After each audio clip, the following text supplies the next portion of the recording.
on to look at the anatomy of the parasympathetic system. So everything we've discussed up until this point is really looking at the sympathetic division, right? Those shorter preganglionic neurons and longer postganglionic neurons.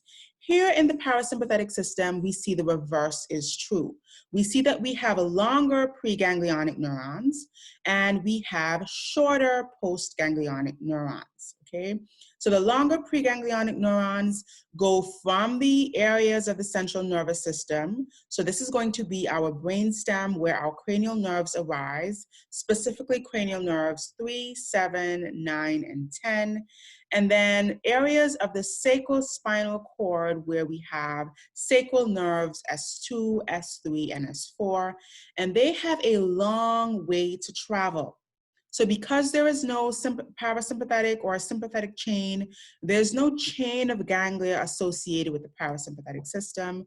These neurons have a longer way to travel to go from their nuclei in the brain, in the brainstem and sacrospinal cord, out to their autonomic ganglia, yes, and then to the effector tissues. And so we have ganglia in the parasympathetic system that are closer to the effector organs, okay? So we see a longer preganglionic neuron and a shorter postganglionic neuron because these ganglia are fairly close to the relative effector organs that they are communicating with, okay?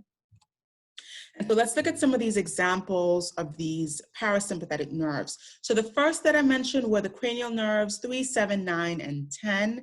And I kind of go through each of these and talk a little bit about the parasympathetic function associated. So we've got the vagus nerve, very, very involved in our parasympathetic response.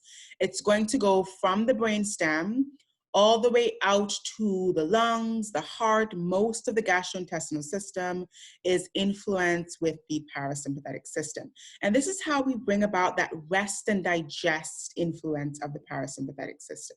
Okay, the vagus nerve is going to help with our glandular secretions. It's going to help with glandular secretions of the pancreas and liver.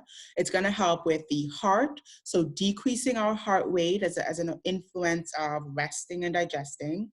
It's going to help with decreasing our airway resistance, so allowing us to decrease our rate of breathing and kind of relax and slow things down. We also have cranial nerve 3, which is our oculomotor nerve. That is going to go from the brainstem out to a ganglia that is very close to the lacrimal glands of the eyes. And that that controls rather our glandular secretions of the eyes. So that's your tear production. And that is the influence of cranial nerve 3. We've got cranial nerve 7, which is our facial nerve, and cranial nerve 9, which is glossopharyngeal. And those two cranial nerves, again, go from the brainstem out to a ganglia that is really close to the respective effector tissues.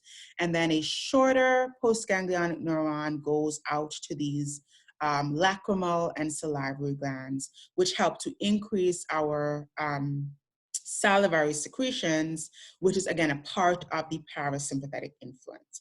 So as we can see, the sympathetic influence was controlling fight and flight and freeze. The parasympathetic influence or the parasympathetic system is controlling rest and digest and glandular secretions.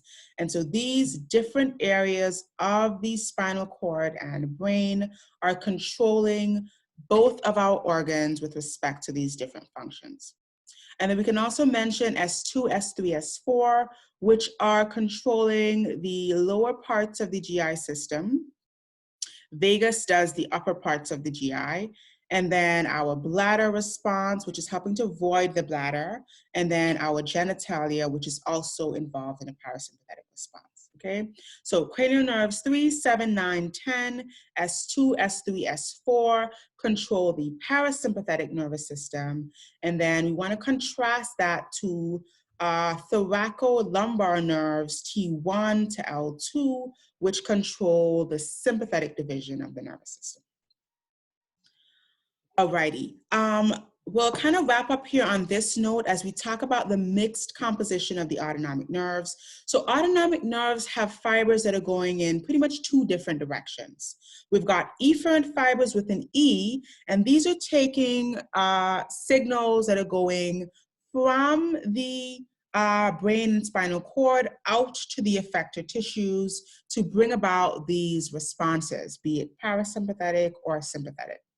We also have afferent fibers, which are bringing information in. So they're using visceral receptors involved with the central nervous system, such as temperature, taste, visual, auditory information, all of our sensory visceral receptors.